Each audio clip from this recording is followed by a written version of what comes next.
কোথায়? যে মামাকে কেবল ফ্রিজ থেকে বের করে নিয়ে আসলাম এরকম দোকানে একা একা দোকানে যেতে পারো নাকি?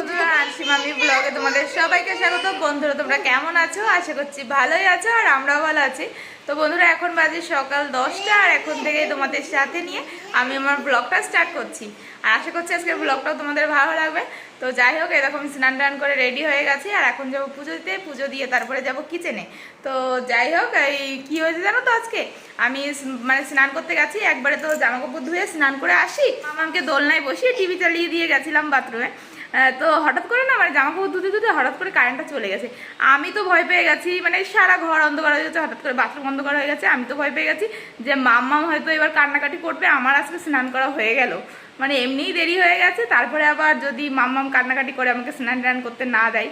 তো যাই হোক, মানে আমি মানে কিছুক্ষণ মানে মাম্মাম কোনো আওয়াজ করছিল না বলে আমি ভাবছিলাম কি হলো, মাম্মাম এখন আওয়াজ করছে না, 2-3 মিনিট হয়ে গেল, কারেন্ট চলে গেছে, অন্ধকার মানে পুরো ঘর তো অন্ধকার হয়ে যায়। তো দরজা জানলা সব বন্ধ করে দিলে। তো তারপরে একটুখানি আমি বাথরুমের দরজাটা খুলে দেখি কি মামাম দোল খাচ্ছে। মানে হঠাৎ করে না মনে হচ্ছে কি যে মা টিভি মনে হয় চলছে, আমার শুধু বাথরুমের লাইটটাই অফ হয়ে গেছে। তো সেই জন্যই আরও বেশি করে যে মামাম কোনো আওয়াজ করছে না। তো দেখি কি মামাম দোল খাচ্ছে। তো তাড়াতাড়ি করে আস্তে করে আমি মানে জামা কাপড় ধুয়ে স্নান টান করছি। তো মানে জামা কাপড় মানে স্নান করা মানে প্রায় কমপ্লিট হয়ে গেছে, ধরো বাথরুম থেকে বেরোবো এই টাইমে হঠাৎ করে আবার কারেন্ট এসেছে। তো মানে যেই কারেন্ট এসেছে টিভিটা চলে উঠেছে আর মামাম তখন কান্নাকাটি করছে, মাম্মি মাম্মি তুমি কি করছো, তুমি কোথায় গেলে। মানে আমি তো অবাক হয়ে গেছি, কারেন্ট চলে গেছে, ঘরটা অন্ধকার হয়ে গেছে, মাম্মাম তখন ভয় পাবে, তখন আমাকে ডাকবে। তা না, যখন কারেন্ট এসেছে তখন ভয় পেয়েছে, তখন আমাকে ডাকছে। কি অবস্থা বলো তো। যাই হোক, এই দেখো মাম্মাম এই যে এখন এসেছে আমার কাছে, এই যে দোলনায় হিসু করে দিয়ে এসেছে। এই যে একা একা প্যান্টটা খুললো, আমি ঘরে রেডি হচ্ছিলাম আর এই যে দুষ্টু বেবি দেখো একা একা প্যান্টটা খুলে এই যে দুষ্টুমি করছে। মামামকে খেলনা বের করে দিয়েছি। কি খাচ্ছ তুমি? ও মুখে দিবা না, খেলনা মানলে মুখে দিতে হয় না, মুখে দিবা না, তাহলে কিন্তু খেলনা রেখে দেবো। চা বানাও, তুমি আমার জন্য চা বানিয়ে দাও, চা বানিয়ে দাও, চা বানিয়ে এটা দাও, চা বানিয়ে দাও, আমাকে চা বানিয়ে দাও, ভাত খাবো, খিদে পেয়েছে আমার। আর এই দেখো এই যে মামামের জন্য ওটস বানিয়েছি, মামামকে ওটসটা খাইয়ে দেবো। ওটসটা আনার পরপর না ভালোই হয়েছে, কারণ এই সকাল সকাল মামাকে ওটস খাইয়ে দিলে তাড়াতাড়ি খেয়ে নেয়। ওই ভাত খাওয়ালে না মুখের মধ্যে ভাত রেখে দেয়, চাবাতে যায় না। আর সকাল সকাল রান্না বান্না করে ভাত খাওয়ানো, ওইদিকে আবার রান্না বান্না করে একটুখানি আমার কষ্ট হয়ে যায়। তোমাদের তো বলেছি, ওই একবার হাত ধুয়ে মামাকে ভাত খাওয়াতে আসি, আবার একবার হাত ধুয়ে আবার রান্নার কাছে যাই। তো ওটস খাওয়ালে অনেকটা সুবিধা হয়। আর ওইদিকে রান্নাটা বসিয়ে দিয়েছি, ভাত বসিয়ে দিয়েছি, আর উচ্ছে ছিল, উচ্ছেটা ভাজতে বসিয়েছি। আর আমার বর মানে মাছ দিয়ে পাঠালো একটা ছেলেকে। তো কি বলতো, আমার বর মানে মাথার মধ্যে যে কি আছে, আমার বর কি চাই মানে কি আমি বুঝতে পারি না। কারণ কালকে চিকেনের কথা বললাম, কালকে বলে কি চিকেন খাবে না, মানে চিকেন আনা যাবে না, এই মানে আমাকে খেতে বারণ করে না, বলে কি তোমার যদি খেতে ইচ্ছে করে তুমি একা খাও, মানে একা একা খাওয়া যায়। এবার আমি আবার একা একা খেতে পারি না, বলে কি মামামকেও খেতে দেবে না। তো তার মানে মামামও খাবে না, আমি একা একা কী করে খাবো বলো। তো তাই সেই জন্য বলেছিলাম যে আমিও খাবো না। তো আজকে আবার মাছ পাঠিয়েছে, এই বরকে কেবল ফোন করে একটু ঝাড়লাম যে কি ওর প্রবলেমটা কোথায়। যে কালকে বললো যে চিকেন খাবে না, মাছ মাংস খাওয়া বন্ধ, ঠান্ডা লাগছে, জ্বর আসছে, আবার আজকে মাছ দিয়ে গেছে। কি জ্বালা, মানে আমি বুঝি না, সত্যিই বুঝি না যে ওর প্রবলেমটা কোথায়। মানে কি যে বলবো, মানে মাথায় কাজ করছে না। ওই যে ওকে কী বলবো, কী করে মানে বলে ফোন করে একটু ঝাড়লাম। আর ঘরে আলু ছিল না, আলু আনতে বললাম, মানে ও জানে কালকে থেকে বলেছি যে আলু নেই। তো বলেছে কি যে সকালে এনে দেবো। তো সকালে একবার মাছ দিয়ে গেলো, তারপরে একবার ফোন করলাম, বলে কি মা আলু আনার কথাই তো মনে নেই। তো যাই হোক, মানে এখন মানে আজকে মানে ফোন করেছি ঝাড়ছি, বলে কি জ্বর তো কমে গেছে। আমি বলছি জ্বর তো কালকেও কমে গেছিলো, 2 দিন জ্বর ছিল, তারপরে জ্বর কমে গেছে। তা তুমি কালকে চিকেন খেতে দিলে না, আজকে বলছো যে মাছ এনে দিয়েছি, মাছ রান্না করো। তারপরে আবার একটা ছেলে মাছ খায় না, তার জন্য আবার আলাদা রান্না। মানে আমি তো বলেছি যে এইবার বাড়ি থেকে আসার পর আমার মাছ খেতে ইচ্ছা করছে না, ওই মাছ যদি খাই একটুখানি ভাজা খেতে ইচ্ছা করছে। তো এরকম মানে ঝামেলা মামেলা। তো যাই হোক, রান্নাটা তো বসিয়ে দিয়েছি, অত মাথা গরম করে লাভ নেই, একটু রিল্যাক্স। তো মামামকে আগে খাইয়ে দিই, আর ওইদিকে রান্না বান্নাটা তো হচ্ছে। ওর এখনো ফোন করে বলেনি যে মাছ দিয়ে কি রান্না করবো, বলছে কি আলু পাঠাচ্ছি। মানে আমার বর বলে, মানে বুংচুং করে বলে না, পুরো ক্লিয়ার করে বলে না। আবার খেতে এসে না এইটা দাওনি, এইটা দিতে বলেছিলাম, এইটা এই করেছিলাম, ওইটা এই করেছিলাম, খালি খুদ ধরবে, মানে এই করে যায়। রান্না বান্না তো চলছে, আর বর এসে আলু দিয়ে গেল আর মামামকে নিয়ে গেল। আর মামামের যে স্নান করার মানে বারবার বললাম যে প্রায় স্নান করার টাইম হয়ে গেছে, মানে মামামের জল গরমটা বসাচ্ছি, তুমি নিয়ে যেও না। মানে জল গরম হয়ে মানে ঠান্ডা হয়ে গেলে আমি বারবার ফোন করে যাচ্ছি, ফোন কেটে দিচ্ছে, ফোন ধরছে, কথা বলছে না, কি জ্বালা। তারপর লাস্টবারের মতো ফোন করলাম, ফোন করে তারপর বললো ঠিক আছে দিয়ে যাচ্ছি। মাম কি করছো তুমি? এই দেখো মামামকে স্নান টান করিয়ে রেডি করে দিয়েছি। দেখো আজকে ফ্রক পরিয়েছি বলে দুপাশে চুল বেঁধে দিয়েছি। দেখি আমার দিকে একটু তাকাও না মাম্মা, দেখি একটু তোমাকে, একটু ভালো করে দেখি আমার মামামটাকে কেমন লাগছে। এই মাই চুলগুলো কি করলে তুমি? আমি সুন্দর করে করে দিলাম এইখানে, তুমি চুল এলোমেলো করে কি করলে এইখানে? এই যে আমি কি সুন্দর করে করে দিয়েছিলাম। তুমি কোথায় যাচ্ছ? কোথায় যাচ্ছ তুমি? দোকানে একা একা দোকানে যেতে পারো নাকি? জুতো পরোনি কিছু না? চলো চলো ঘরে চলো, পরে যাচ্ছি। আমি ফোন করছি, পাপাকে ফোন করছি, তারপরে পাপা নিয়ে যাবে। যে বরকে খেতে দিয়ে দিলাম। আর আজকে কি রান্না করেছি দেখো, মাছ ভাজা, তারপর উচ্ছে ভাজা, নামিয়ে খাও না। আর এই যে হলো ফুলকপি দিয়ে আলু দিয়ে, তার মধ্যে কি বলে ধনেপাতা দিয়ে নিরামিষ সবজি। আর এই যে হলো মাছের ঝোল, রুই মাছ এনেছিল, রুই মাছের আলু দিয়ে পাতলা ঝোল। খেটে কমেন্ট করবা ঠিক আছে কেমন হয়েছে রান্না। হ্যাঁ, তুমি মুখে কথা বলতে পারো না নাকি? খাওয়ার সময় কথা বলো না? হ্যাঁ, খাওয়ার সময় কথা বলো না? রান্নাঘরটা এখনো পরিষ্কার করা হয়নি, বরকে তাড়াতাড়ি খেতে দিয়ে দিলাম। আর এখন রান্নাঘরটা পরিষ্কার করবো, তারপরে আমি খাবো। মাম্মাম প্রথমে টের পাইনি, ঘরে ছিল, ঘরে ফোন দেখছিল, টের পাইনি ওর বাবা খেতে বসেছে। আমি যেই ফোনটা নিয়ে নিয়েছি সেই টের পেয়ে চলে এসেছে, ওর বাবার সাথে খাচ্ছে। তো আমি এই যে ভাত নিয়ে এসেছি, আমি মামামকে আগে খাওয়াবো না, কারণ মামাম একটু আগে ওটস খেয়েছে, তো আমি খেয়ে নেবো। আর মামাম তোর বাবার সাথে খাচ্ছে, তারপরে আমি মামামকে খাওয়াবো। কি হয়েছে মাম্মাম? হ্যাঁ কই সব খাওয়া হয়েছে? বলো, বললে না তো কেমন হয়েছে রান্না? ভালো হয়েছে? কি হলো আবার, কি হলো? খেয়ে দিয়ে এখন একটু বসলাম। আর মাম্মাম ওর বাবার সাথে দোকানে চলে গেছে। আর ওর বাবা খাওয়াতে বারণ করলো, কারণ মাম্মাম ওর বাবার সাথে অনেকটাই খেয়েছে।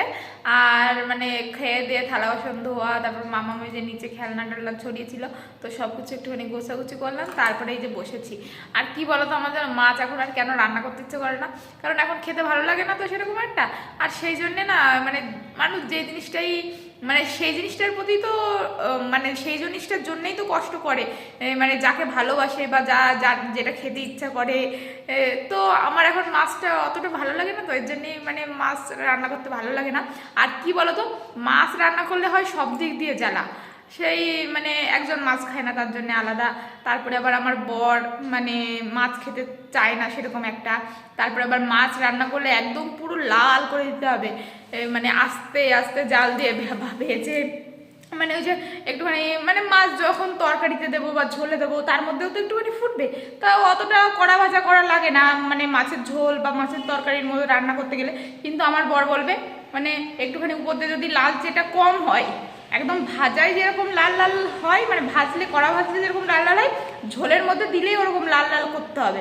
মানে ঝোলের মধ্যে দিলে কালারটা হালকা চেঞ্জ হয়ে যায়, তো ওরকম হলে হবে না। তো আস্তে আস্তে বলবে কি যে মানে বলবে ভিতরে কাঁচা রয়েছে, এরকম সেই অনেক কি কথা। তো রান্না করতে গেলে না আস্তে আস্তে জাল দিয়ে তারপরে ওই আস্তে আস্তে মাছ ভাজতে হয়, মানে অনেকটা টাইম তো লাগেই। আরও সেই মাছ ভাজা ছিটে, তেল ছিটে হাতে মুখে গলায়, মানে সব জায়গায় তেল মেল ছেটে, এর জন্য ব্যাগ রাগ ধরে আরও। আর তারপরে হলো মাছ রান্না করলে রান্নাঘরটা এতটা নোংরা হয়, মানে সেই জন্য তো আরোই রাগ ধরে, সে কি চ্যাটচেটে মানে কেমন যেন বিচ্ছিরি হয়ে যায়। তো যাই হোক, মানে এখন যাবো একটুখানি দোকানে, মামাম গেল দোকানে। আর রান্নাটা আজকে সত্যিই ভালো হয়েছে, মানে আমি মানে বরের কাছে তো কোনোদিন জিজ্ঞাসা করি না কি আমি অন ক্যামেরায় যে রান্নাটা কেমন হয়েছে, কারণ আজকে আমি মানে তাড়াতাড়ি করে রান্না করেছি। আর একটু মাছ রান্না করবো না এরকম একটু রাগে রান্না করেছি, তাও না ওই লবণ চেক করতে গিয়ে দেখছিলাম যে ভালো টেস্ট হয়েছে, তো সেই জন্যেই মানে বরের কাছে জিজ্ঞাসা করলাম যে কেমন হয়েছে টেস্ট। আর হলো মানে কি বলতো, মানে সত্যিই ভালো হয়েছে। কেন বলছি, কারণ আমার বর কোনোদিন ভাত নেয় না আলাদা করে, মানে যে কটা ভাত দিই থালায় সে কটা খেয়ে উঠে যায়, আর বলে কি বেশি হয়ে গেছে। আর আজকে না আবার ভাত নিয়েছে, মানে যে কটা থালায় দিয়েছিলাম তারপরে আবার নিয়েছে। তো যাই হোক, এখন যাই একটুখানি দোকানে গিয়ে একটুখানি মামামকে নিয়ে আসবো, নিয়ে এসে মামামকে তারপরে একটু ঘুম পাড়িয়ে দেবো। মামামকে নিয়ে ঘরে যাচ্ছি, চলো মামাম ঘরে চলো, ঘুমাবো। আর দেখো দোকানে গিয়ে দুটো চুলই খুলে গাটারটা কোথায় হারিয়ে ফেলেছে। চলো চলো চলো, বলতেই পারছে না যে গাটারটা কোথায় খুলে রেখেছে। চলো চলো চলো, দৌড় মারো, রানিং রানিং, চলো চলো তাড়াতাড়ি, ঘুমাবে না? যাই তাহলে, চুটকিকে নিয়ে আমি চুটকিকে ঘুম পাড়াবো। তুমি ঘুমাবা? চলো। আমার মেয়েটা এত দুষ্টুমি করছে, ঘরে ঢুকবে না। আমি মানে তালা খুলে দরজা খুলেছি, এর জন্য ও ঘরে ঢুকবে না, ও দরজা খুলবে। নাও, এই যে আবার দিয়ে দিলাম, এবার নাও খোলো দরজা। ওরে বাবা, আবার ছিটকানিও দেবে, এবার ছিটকানি খুলবে। এই তো হয়েছে, চলো তাহলে। এখন বাজে বিকেল 5টা, আর মাম্মাম এখন অ্যাপেল খাচ্ছে ওর বেবিকে নিয়ে। এই বেবিকে খালি খাওয়ালে হবে? দেখি দেখি, মুখের মধ্যে রয়েছে।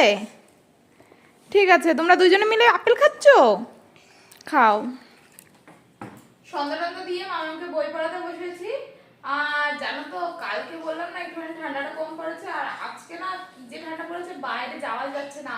মানে অন্যবার কি বলতো, এই হায়দ্রাবাদে এরকম শীত মনে হয় মানে কোনো বছরই পড়েনি। মানে সবাই বলছে যে এই বছর কি শীত পড়ছে বাবারে। মানে শীতের থেকে বেশি হাওয়া যা হচ্ছে না, মানে অন্য বছর না এইখানে না শীতকালে সোয়েটারই পরতে হয় না, হালকা একটা হাতা লম্বা জামা বা একটা ওড়না গায়ে দিয়ে রাখলেই না মানে ঠান্ডাটা মানে মানিয়ে যায়। আর এইবার সোয়েটার পরতে হচ্ছে। হায়দ্রাবাদে কখন যেন সোয়েটার পরতে হয়, যখন বৃষ্টি হয়, বর্ষাকাল হয়, তখন ওই বৃষ্টির সময় তো এমনি ঠান্ডা ঠান্ডা পড়ে, তো সেই টাইমটাই না সোয়েটার পরতে হয়। আর এইখানে এবার হায়দ্রাবাদে এখন শীতকালেও এবার সোয়েটার পরতে হচ্ছে। মানে শীত কি অবস্থা বলতো, মামা মেরে যে আবার মনে হচ্ছে ঠান্ডা ঠান্ডা লেগেছে। 2 দিন একটু ঠান্ডা কমেছিল, 2 দিন বললাম একটু গরম গরম পড়েছিল, কি হয়েছে আবার এই ঠান্ডা ঠান্ডা পড়েছে। জানো তো, এই যে মামাকে বলেছি না যে 4 মাসে হায়দ্রাবাদে এসেছিলাম মামাকে নিয়ে, তো মামা ওই কোন মাসের টাইমে, নভেম্বরের টাইমে মনে হয় এসেছিলাম। তো ওই নভেম্বরের টাইমে মানে বাড়িতে খুব শীত পড়ে, আর সেই শীতের জন্য বাচ্চা মানুষ গায়ে কিছু রাখতে চাইতো না মাম্মা। সে একটা কম্বল টম্বল গায়ে ভাড়া দিয়ে রাখলো না, লাথি মেরে ফেলে দিত। তো কি আছে, বুঝতে পারছো? এই যে একটু দেখো, এই যে একটু মতো মতো মতো, এই যে আমি লিখে দিচ্ছি না, মতো। তো কি বলতো, এই মাম্মাম না ওই মানে গায়ে গায়ে কিছু রাখতেই চাইতো না। এবার ঠান্ডার মধ্যে যদি গায়ে কিছু না রাখে, হাত পা বরফ হয়ে যাবে, তো তারপরে ঠান্ডা লেগে যাবে। সেই জন্য হায়দ্রাবাদে 4 মাসে নিয়ে এসেছিলাম, যে হায়দ্রাবাদে তো বেশি ঠান্ডা পড়ে না, তাহলে হায়দ্রাবাদে যাই, তাহলে আর মাম্মামের ঠান্ডা ঠান্ডা লাগবে না। কিন্তু এই বছর যে কি অবস্থা হচ্ছে, এই রাত্রেবেলায় মাম্মাম দেখি মানে কম্বলটা গায়ে থেকে হাঁটিয়ে দেয়, কতবার করে যে আমার ঘুম ভেঙে যায়। আর ঘুম ভেঙে দেখি মামা ওরকম মানে মামামের গায়ে এত ঠান্ডা হয় না, মানে মনে হয় কি মামাকে কেবল ফ্রিজ থেকে বের করে নিয়ে আসলাম, এরকম ঠান্ডা হয়ে যায়। মানে কম্বলটা গায়ে রাখতে চায় না, লাথি মেরে ফেলে দেয় ঘুমের ঘরে। তো কি অবস্থা জানো না, এই মানে কালকে রাত্রে ঠান্ডা পড়েছে, আজকে এরকম নাক টানা আবার শুরু হয়ে গেছে। 2 দিন একটুখানি ঠান্ডাটা কমেছিল। কোথায় যাচ্ছ তুমি? তো যাই হোক, মামা ওই যে বেরিয়ে গেল, এত দুষ্টুমি করছে, পড়তে চাইছে না। তো মামাকে এখন বুঝিয়ে শুনিয়ে পড়াবো। তো বন্ধুরা, আজকের ব্লগটা এখানে শেষ করছি। আশা করছি আজকের ব্লগটা তোমাদের ভালো লাগবে। তোমাদের সাথে দেখা হবে আমার নেক্সট ব্লগে। Bye bye.